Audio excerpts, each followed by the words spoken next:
नमस्कार दोस्तों, आप सभी का स्वागत है एग्जाम नगर में। मैं सूर्यकांत सर आप सभी का स्वागत करता हूं अपने चैनल पर। दोस्तों आज हम करंट अफेयर 2026 के मोस्ट इंपॉर्टेंट क्वेश्चन जो कि सभी कॉम्पिटेटिव एग्जाम में रिपीट किए जाते हैं दोस्तों। तो आज एक बहुत ही मोस्ट इंपॉर्टेंट क्लास होने जा रही है। तो बढ़ते हैं आज के अपने पहले प्रश्न पर दोस्तों। तो आज का हमारा जो पहला प्रश्न है, राष्ट्रपति द्रौपदी मुर्मू ने हाल ही में किस राज्य की पुलिस को राष्ट्रपति पुलिस ध्वज पुरस्कार प्रदान करने की घोषणा की है? जो इसका राइट आंसर होगा दोस्तों, उड़ीसा पुलिस इसका राइट आंसर होगा। एक बार और क्वेश्चन को रिपीट कर देते हैं दोस्तों। तो राष्ट्रपति द्रौपदी मुर्मू ने हाल ही में किस राज्य की पुलिस को राष्ट्रपति पुलिस ध्वज पुरस्कार प्रदान करने की मंजूरी दी है? जो इसका राइट आंसर होगा उड़ीसा पुलिस इसका राइट आंसर होगा दोस्तों। आज के बहुत ही मोस्ट इंपॉर्टेंट क्वेश्चन है दोस्तों, जो कि एसएससी, यूपीएससी, पुलिस, डिफेंस, सभी बैंकिंग सेक्टर, सभी के लिए मोस्ट इंपॉर्टेंट क्लास होने वाली है दोस्तों।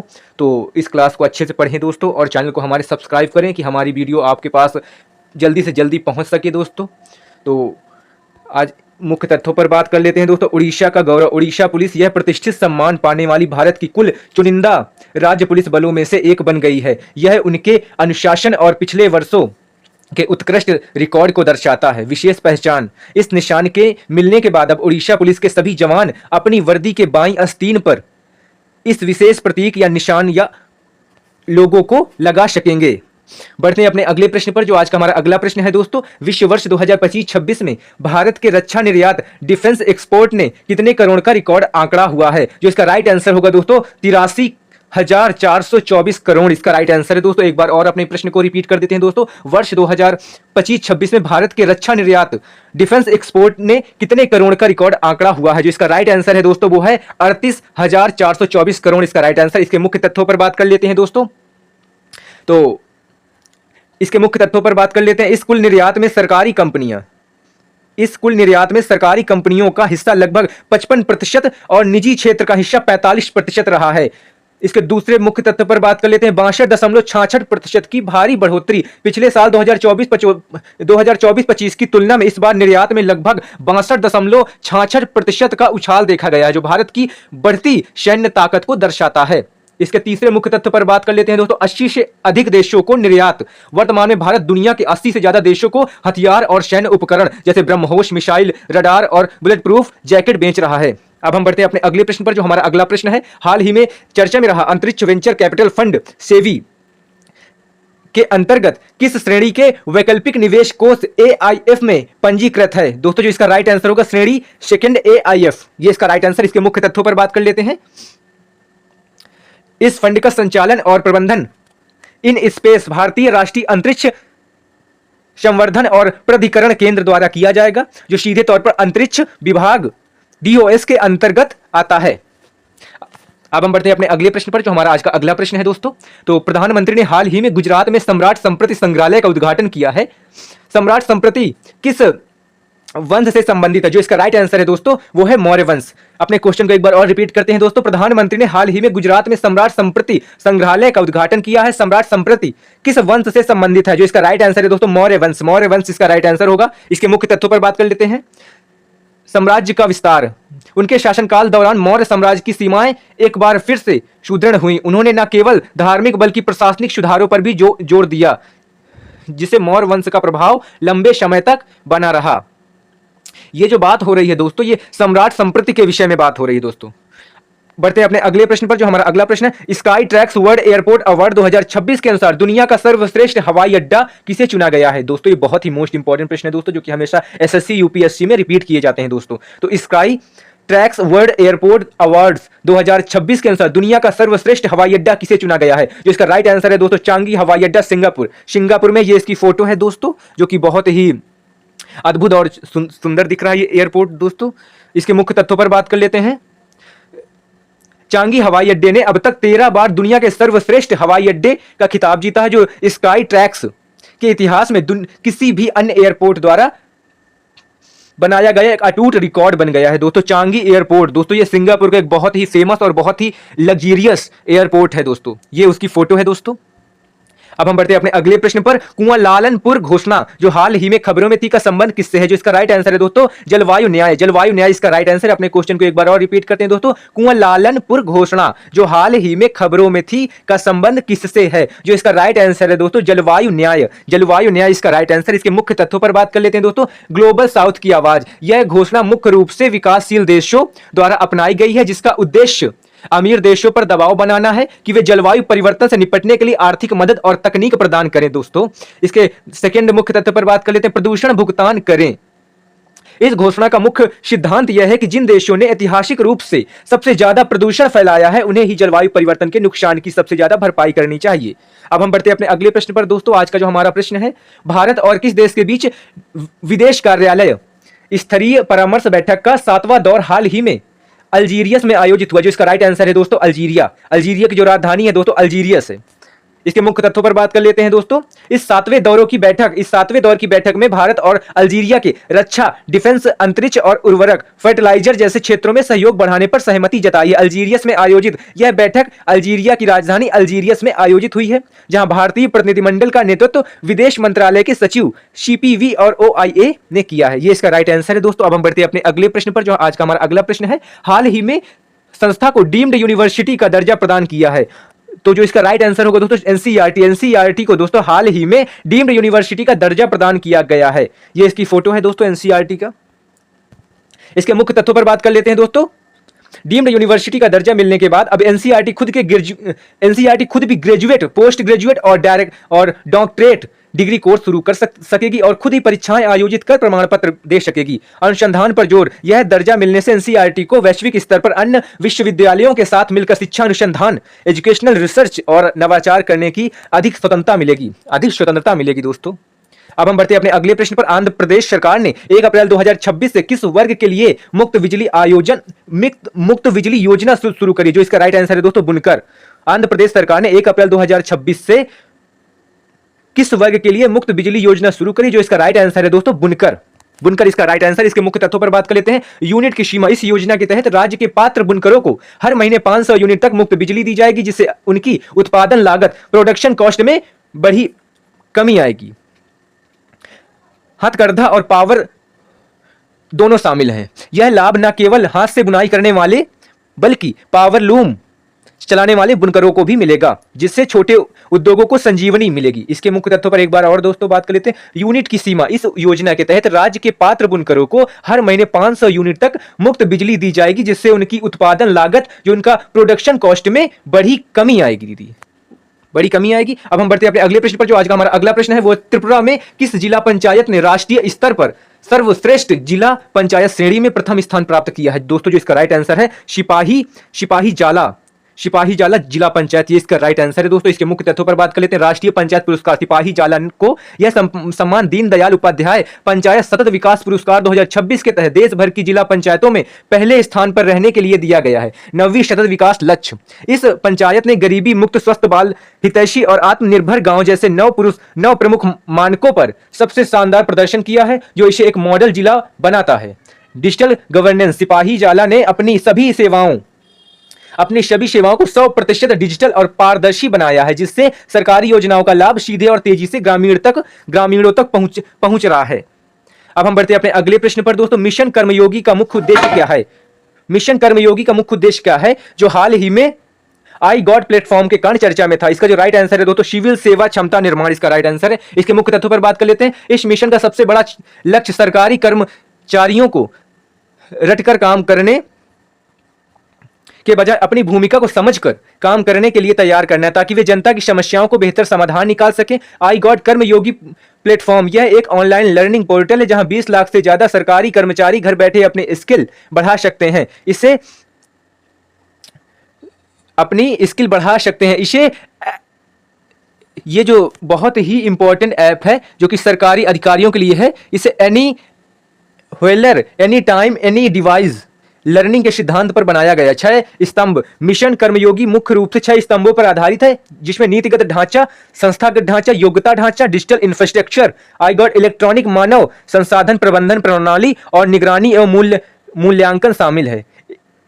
इलेक्ट्रॉनिक मानव संसाधन प्रबंधन प्रणाली और निगरानी एवं मूल्यांकन शामिल है दोस्तों।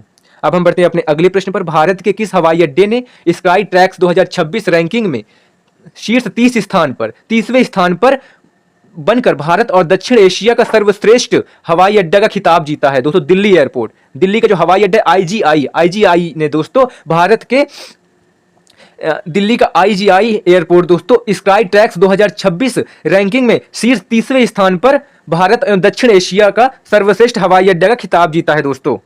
इसके मुख्य तथ्यों पर बात कर लेते हैं। दिल्ली एयरपोर्ट ने लगातार 6वीं बार भारत और दक्षिण एशिया का सर्वश्रेष्ठ हवाई अड्डे होने का गौरव हासिल किया है, जो इसकी सेवाओं की निरंतरता को दर्शाता है। टॉप 30 में एंट्री। वैश्विक स्तर पर कड़ी प्रतिस्पर्धा के बावजूद आईजीआई एयरपोर्ट ने अपनी रैंकिंग में सुधार करते हुए दुनिया के टॉप 30 हवाई अड्डों में अपनी जगह पक्की की है। 4 स्टार रेटिंग स्काई ट्रैक्स ने दिल्ली एयरपोर्ट को इसकी स्वच्छता, स्टॉप के व्यवहार और यात्री सुविधाओं के आधार पर 4 स्टार एयरपोर्ट की रेटिंग दी गई है। अब हम बढ़ते हैं अपने अगले प्रश्न पर दोस्तों, जो आज का हमारा अगला प्रश्न है। हाल ही में समाचार में रहा डेंगी ऑल क्या है? जो इसका राइट आंसर है दोस्तों स्वदेशी डेंगू टीका उम्मीदवार दोस्तों। ये एक वैक्सीनेशन, एक प्रकार की वैक्सीन है दोस्तों, स्वदेशी और खास। यह भारत का पहला स्वदेशी डेंगू टीका वैक्सीन उम्मीदवार है, जिसे पेनेशिया बायोटेक और भारतीय आयुर्विज्ञान अनुसंधान परिषद ICMR मिलकर विकसित कर रहे हैं। यह ही डोज काफी है, जहां अन्य देशों के टीके के लिए 2 या 3 डोज की जरूरत होती है, वही डेंगी ऑल को लेकर एक ही डोज में प्रभावी बनाने के लिए तैयार किया जा रहा है, जिससे टीकाकरण आसान होगा दोस्तों।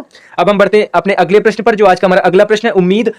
उच्चतम न्यायालय के हालिया निर्णय के अनुसार कैदियों की सजा माफी पर राज्यपाल किसके परामर्श से बंधे? जो इसका राइट आंसर है दोस्तों राज्य कैबिनेट। उच्चतम न्यायालय के हालिया निर्णय के अनुसार कैदियों की सजा माफी पर राज्यपाल किसके परामर्श से बंधे हैं? जो इसका राइट आंसर है दोस्तों राज्य कैबिनेट इसका राइट आंसर है। कैबिनेट की सर्वोच्चता। कोर्ट ने साफ कर दिया है कि राज्यपाल गवर्नर अपने मर्जी से किसी भी कैदी की माफी की फाइल नहीं रोक सकते हैं। उन्हें राज्य कैबिनेट स्टेट कैबिनेट की सलाह माननी होगी। अगर कैबिनेट ने माफी की सिफारिश की तो राज्यपाल उसे ठुकरा नहीं सकते। अनुच्छेद 161 की शक्ति, संविधान का अनुच्छेद जो 161 राज्यपाल को क्षमादान, सजा कम करने या सजा बदलने की शक्ति देता है। यह शक्ति राष्ट्रपति की अनुच्छेद 72 वाली शक्ति के समान है। बस राज्यपाल मृत्युदंड को पूरी तरह माफ नहीं कर सकते दोस्तों। अब हम बढ़ते हैं अपने अगले प्रश्न पर दोस्तों, जो आज का हमारा अगला प्रश्न है। टीम योजना जिसे हाल ही में लॉन्च किया गया है, किस मंत्रालय से संबंधित है? जो इसका राइट आंसर है MSME मंत्रालय। एक बार फिर से अपने क्वेश्चन को रिपीट करते हैं दोस्तों। टीम योजना जिसे हाल ही में लॉन्च किया गया है, किस मंत्रालय से संबंधित है? तो जो इसका राइट आंसर MSME मंत्रालय इसका राइट आंसर है। इसके मुख्य तत्वों पर बात कर लेते हैं। डिजिटल शक्तिकरण। इस योजना का मुख्य उद्देश्य सूक्ष्म, लघु और मध्यम उद्यमों MSMEs को डिजिटल मार्केटिंग और ई-कॉमर्स से जोड़ना है, ताकि छोटे कारोबारी अपने उत्पाद ऑनलाइन बेच सकें। बजट और लक्ष्य। सरकार ने इस योजना के तहत 5 लाख से अधिक MSME को open network for digital commerce platform पर लाने का लक्ष्य रखा है, जिससे उन्हें ग्लोबल मार्केट तक पहुंच मिलेगी दोस्तों। अब हम बढ़ते हैं अपने अगले प्रश्न पर दोस्तों। ये बहुत ही इंपॉर्टेंट क्वेश्चन है, तो कृपया करके हमारे चैनल को सब्सक्राइब करें दोस्तों, जिससे आपको हमारी इंपॉर्टेंट क्लास रोज मिल सके और आप अपने एग्जाम में अच्छे से अच्छे मार्क ला सकें, अच्छे नंबर से उत्तीर्ण हो सकें दोस्तों। तो हमारे चैनल को सब्सक्राइब करें दोस्तों। और टेलीग्राम में भी अगर आपको PDF चाहिए दोस्तों, तो हमारा टेलीग्राम चैनल भी लॉन्च होने वाला है। उसमें ये सारे इंपॉर्टेंट क्वेश्चन की PDF आपको भी फ्री मिलेगी दोस्तों। तो आज के अगले प्रश्न पर बढ़ते हैं। भारत ऑस्ट्रेलिया आर्थिक सहयोग और व्यापार समझौते ECTA को हाल ही में कितने वर्ष पूरे हुए हैं? जो इसका राइट आंसर है दोस्तों 4 वर्ष पूरे हुए हैं दोस्तों। ECTA को, भारत ऑस्ट्रेलिया आर्थिक सहयोग और व्यापार समझौते को हाल ही में कितने वर्ष पूरे हुए हैं? तो 4 वर्ष इसका राइट आंसर है दोस्तों। 4 वर्ष इसका राइट आंसर है। अब हम बढ़ते हैं इसके मुख्य तथ्यों पर दोस्तों। शून्य शुल्क। इस समझौते के तहत ऑस्ट्रेलिया ने भारत के 96% से अधिक उत्पादों जैसे कपड़ा, चमड़ा, फर्नीचर और आभूषण पर आयात शुल्क, इंपोर्ट ड्यूटी को 0% कर दिया है, जिससे भारतीय निर्यातकों को बहुत फायदा हुआ है। डबल टैक्स से राहत। समझौते के कारण ऑस्ट्रेलिया में भारतीय IT कंपनियों पर लगने वाले दोहरे जो डबल टैक्स थे को खत्म कर दिया गया है, जिससे भारतीय कंपनियों को हर साल लगभग $200 मिलियन की बचत हो रही है। अब हम बढ़ते हैं अपने अगले प्रश्न पर दोस्तों। भारतीय वन सर्वेक्षण के अनुसार भारत का लगभग कितना प्रतिशत वन क्षेत्रीय वनाग्नि के प्रति संवेदनशील है? वन अग्नि के प्रति संवेदनशील है। जो इसका राइट आंसर है दोस्तों 36%, 33% इसका राइट आंसर होगा दोस्तों। भारतीय वन सर्वेक्षण के अनुसार भारत का लगभग कितना प्रतिशत वन क्षेत्र वनाग्नि के प्रति संवेदनशील है? तो 36% इसका राइट आंसर है दोस्तों। इसके मुख्य तथ्यों पर बात कर लेते हैं। अत्यधिक संवेदनशील क्षेत्र, कुल वन क्षेत्र का लगभग 4% हिस्सा अत्यधिक संवेदनशील श्रेणी में आता है, जहां हर साल आग लगने की घटनाएं होती हैं। उड़ीसा और छत्तीसगढ़ टॉप पर। आंकड़ों के अनुसार उड़ीसा, छत्तीसगढ़ और मध्य प्रदेश ऐसे राज्य हैं जहां वनाग्नि की सबसे अधिक घटनाएं दर्ज की जाती हैं। मार्च और अप्रैल के महीने में सबसे ज्यादा खतरनाक होते हैं। अब हम बढ़ते हैं अपने अगले प्रश्न पर। भारतीय सेना और ऑस्ट्रेलिया की सेना के बीच आयोजित होने वाले संयुक्त अभ्यास का नाम क्या है? तो इसका जो राइट आंसर है दोस्तों ऑस्ट्रा हिंद। ऑस्ट्रा हिंद इसका राइट आंसर है। भारतीय सेना और ऑस्ट्रेलिया की सेना के बीच आयोजित होने वाले संयुक्त अभ्यास का नाम क्या है? तो ऑस्ट्रा हिंद। ऑस्ट्रा हिंद इसका नाम है दोस्तों। एक बार और अपने क्वेश्चन को रिपीट करते हैं। भारतीय सेना और ऑस्ट्रेलिया की सेना के बीच आयोजित होने वाले संयुक्त अभ्यास का नाम क्या है? तो ऑस्ट्रा हिंद। ऑस्ट्रा हिंद इसका नाम है दोस्तों। बारी बारी से आयोजन, यह अभ्यास वार्षिक आधार पर आयोजित किया जाता है और यह एक बार भारत में और एक बार ऑस्ट्रेलिया में बारी बारी से होता है। अर्ध शहरी क्षेत्र पर जोर। इस अभ्यास का मुख्य उद्देश्य अर्ध शहरी और पहाड़ी इलाकों में आतंकवाद विरोधी अभियानों के लिए दोनों सेनाओं के बीच आपसी तालमेल और इंटरऑपरेबिलिटी को बढ़ाता है। बढ़ते हैं अपने अगले प्रश्न पर। जो आज का हमारा अगला प्रश्न, हाल ही में वैज्ञानिकों ने किस बैक्टीरिया में एक नए जीन विनिमयन तंत्र की खोज की है? दोस्तों हाल ही में वैज्ञानिक ने किस बैक्टीरिया में एक नए जीन विनियमन तंत्र की खोज की? जो इसका राइट आंसर है दोस्तों, जो इसका राइट आंसर है दोस्तों ट्यूबरक्लोसिस, टीबी बैक्टीरिया, ट्यूबरक्लोसिस इसका राइट आंसर है। अब हम बढ़ते हैं इसके मुख्य तथ्यों पर। तो सर्वाइकल मैकेनिज्म, वैज्ञानिकों ने पाया है कि यह बैक्टीरिया इंसानी शरीर के भीतर सुस्त अवस्था में लंबे समय तक जीवित रहने के लिए एक विशेष जीन रेगुलेशन का उपयोग करता है। यही कारण है कि टीबी का इलाज इतना लंबा चलता है। दवा प्रतिरोध, इस नए जीन तंत्र की समझ से यह पता लगाने में मदद मिलेगी कि टीबी का बैक्टीरिया दवाओं के खिलाफ प्रतिरोध कैसे विकसित करता है। इससे भविष्य में मल्टी ड्रग रेजिस्टेंट टीबी के लिए बेहतर दवाएं बनाई जा सकेंगी दोस्तों। जिसके मुख्य तथ्य हैं दोस्तों। अब हम बढ़ते हैं अपने अगले प्रश्न पर। डिजिटल मार्केटिंग और ई कॉमर्स एकीकरण के लिए एमएसएमई मंत्रालय द्वारा शुरू की गई टीम पहल का पूर्ण रूप क्या है? दोस्तों जो इसका राइट आंसर है ट्रांसफॉर्मेटिव इंटरप्राइजेज एंड मार्केटिंग, ये इसका राइट आंसर है दोस्तों। डिजिटल मार्केटिंग और ई कॉमर्स एकीकरण के लिए एमएसएमई मंत्रालय द्वारा शुरू की गई टीम पहल का पूर्ण रूप क्या है? तो ट्रांसफॉर्मेटिव इंटरप्राइजेज एंड मार्केटिंग इसका राइट आंसर है दोस्तों। इसके मुख्य तथ्यों पर बात कर लेते हैं। ओएनडीसी से जुड़ाव, इस पहल का सबसे बड़ा लक्ष्य एमएसएमई को open network for digital commerce platform पर लाना है। इससे छोटे व्यापारियों को अमेजॉन, फ्लिपकार्ट जैसे बड़े दिग्गजों के बिना भी अपना सामान ऑनलाइन बेचने की शक्ति मिलेगी। क्षमता निर्माण, जो यह योजना केवल मार्केटिंग तक सीमित नहीं है, यह छोटे उद्यमियों को डिजिटल